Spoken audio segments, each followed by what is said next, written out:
Edit that out. Hey, bad pop here. And I got some bad news for you radical feminists out there. I'm going to be explaining to you what a radical feminist is. Feminasty. Feminasty. And I'm going to use some examples. All these examples, you can Google them. Maybe I didn't spell it right. Maybe I did. You know the routine. I don't care. So with that being said, let us begin.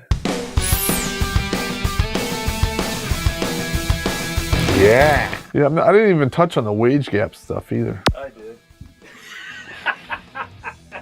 You did? That's what I'm here for. All right. Birth control and who should pay for it. I am all for birth control because recognizing when you're ready to have kids is all about responsibility. Next comes the battle over abortion. They want the government to stay out of their vagina. I respect that. But then, with the use of Section 8 welfare and many other social programs which are covered in system surfers, they want the government to pay for their illegitimate fornication trophies. I want to give a shout out to my kids' real daddies. Thank you, government, for putting me on. I'm all in favor for government subsidized birth control because it's a lot cheaper than paying for all of these DNA duplicators. It puts the condoms in the basket. I have no clue why the feminists aren't speaking out about these reckless women that are having these children and expecting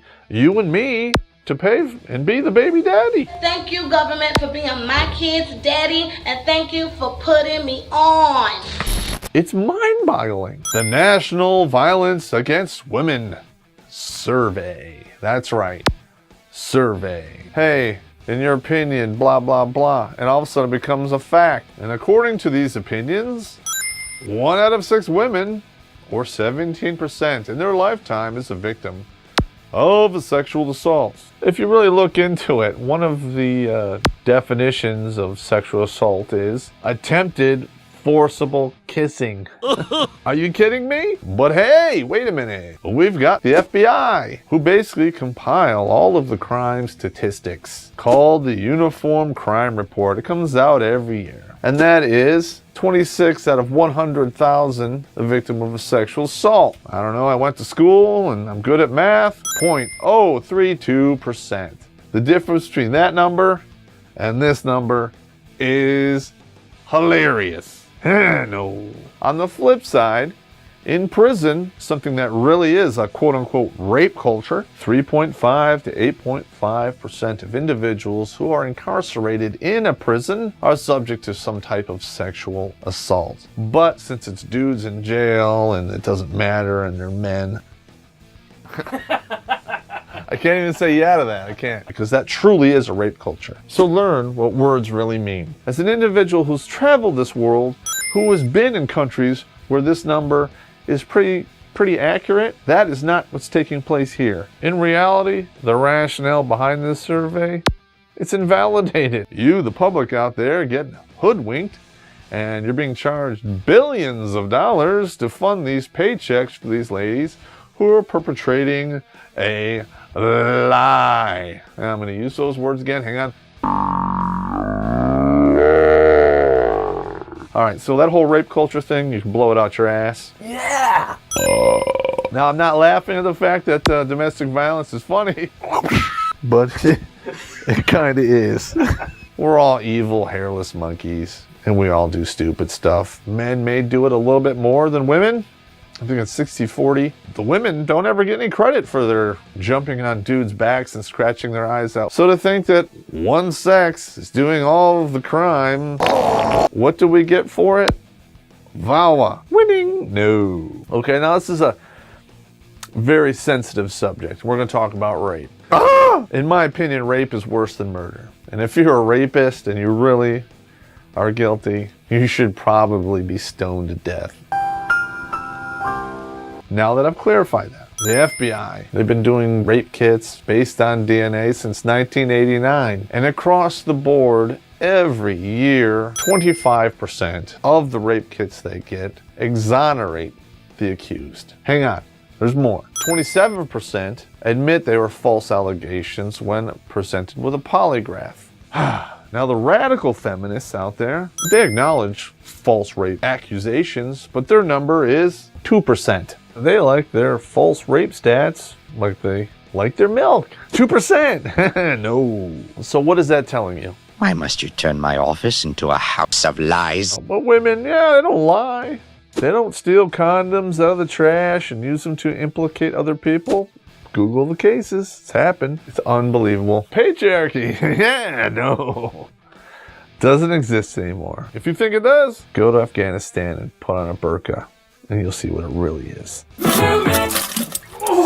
And also, I don't believe these women are prosecuted, or very few of them are prosecuted. But if, a man was to do something like this, they'd nail his ass to a wall. Winning? No. Now, I know I'm going to get labeled as, a hate monger and blah, blah, blah. I'm just stating facts here. There's no hate here. Blow it out your ass. National Association of Blood Banks. 33% of the paternity tests that they do exonerate the individual that was fingered. In only 2 states in America, you can actually go back and fight a false paternity case after 24 months.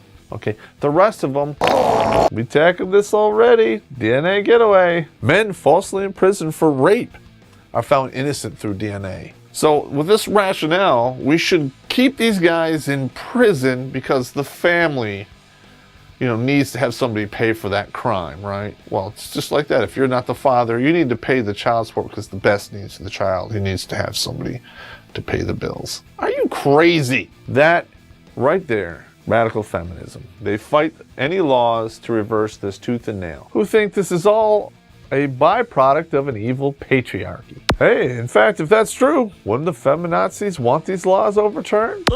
If I was to get you to give me money based on a lie, you would go to the police and they would charge me with fraud, and then there'd be a jury trial, and if found guilty, I would be punished. To date, not one female has been prosecuted for paternity fraud. And they walk away scot-free because, fooled you. Right. They need to go to prison. Heck, I used to get beat for eating a cookie before dinner. You smell that? That smells like some bullshit. I'll give a feminist a good spanking. Now make me a sandwich. Women do crime. Do they do it as much as men?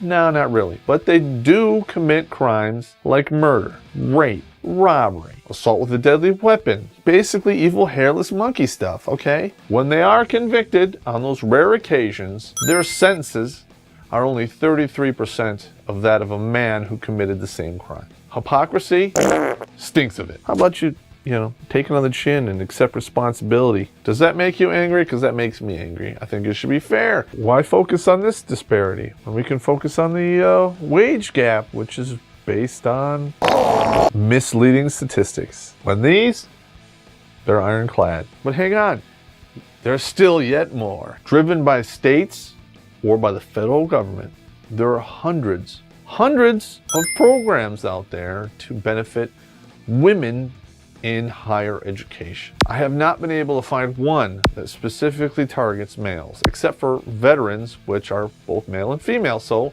still, that puts us at 0. Because right now, I think the stat is sitting at 55% of the people graduating with a higher degree are female. Is that fair? Hell no, it's not fair, and it needs to be addressed. But hey, I'm a woman hater because I'm addressing this hypocrisy. Gonorrhea! No. The feminists have won the right for women to fight in frontline combat units. I've served with some female soldiers, and they earned my respect. I served with the Sergeant Gazowitz. She paid the ultimate price. She was killed in Iraq. Great soldier, and I would serve with her anytime, any place, anywhere. Infantry, armor, scouts, what have you. Cool. If you can do the job and you can keep up and meet the standard, carry 60 pounds, 12 miles in 3 hours or less, do your push-ups, do your sit-ups, and be able to drag a wounded man 50 meters behind cover, you're good in my book, and I'll fight with you any day. But they don't have to register for the draft. Millions upon millions of dudes just like me have been drafted put into war and marched to our deaths. The feminists have fought this tooth and nail. Like, what if she's a mother? It doesn't matter anymore.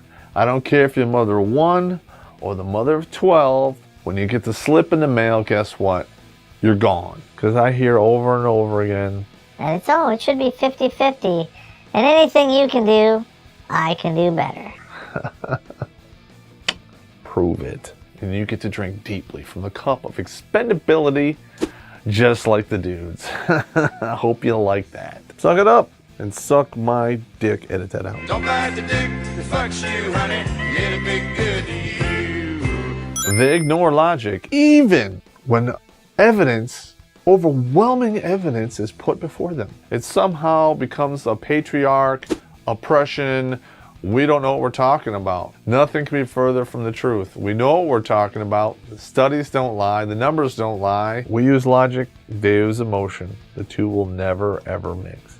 They turn a blind eye to discrimination because in their mind, there's only one that really exists, and that's against poor them. They use the best interest of the child to cover up or to make excuses, but yet not one of them can give me a straight definition of exactly what that is. Because in my book, it would be equal access to both parents. But in their book, they want the check because it's all about the money, even though our prisons are packed with fatherless children. Anytime you speak about these, you're labeled as a woman hater. When you speak numbers, there's no hate in numbers. It just is what it is. But yet, MRAs or anyone who supports an MRA is a hate group. Now, they can't fight us on a logical level, so they just point a finger and call us names. You hate me, you got cooties, and whatever. And furthermore, the next point, feminists, especially radical feminists, are the first ones to jump to hate speech. They will resort to it in a heartbeat, especially when you confront them with the cold, hard facts, or you try to debate them logically.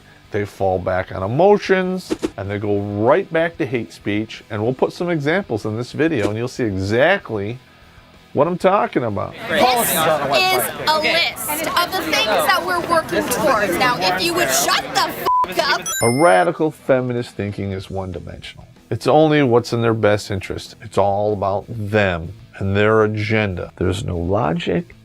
There's no reason. It's just, We want what we want, and we want it now.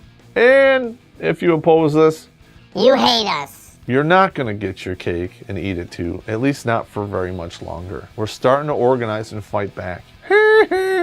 Busting out your bullshit and your bras and probably your boobs. A radical feminist at their core is illogical. They turn a blind eye to injustice and they speak with hate. Shut the f*** up. Now, these are a lot of issues here, and there's probably many, many more that I missed. But I'm going to give a shout out to a girl who does rant, and she'll cover a lot of this better than I ever will. I'm just a dude with a beer in a basement, bashing on the radical feminists out there, because you so deserve it. And I just want to thank everyone out there for coming along with me on this trip to wash the taste of Feminasty out of my mouth. And if you have any points that I missed, comments below. Oh, and while you're at it, subscribe, like, and share.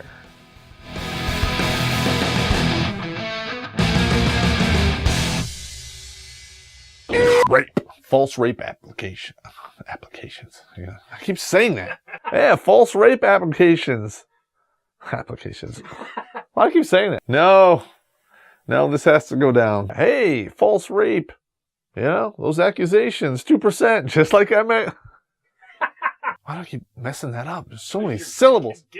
I'm drinking Guinness. It's like you're getting kicked in the testicles and punched in the mouth at the same time.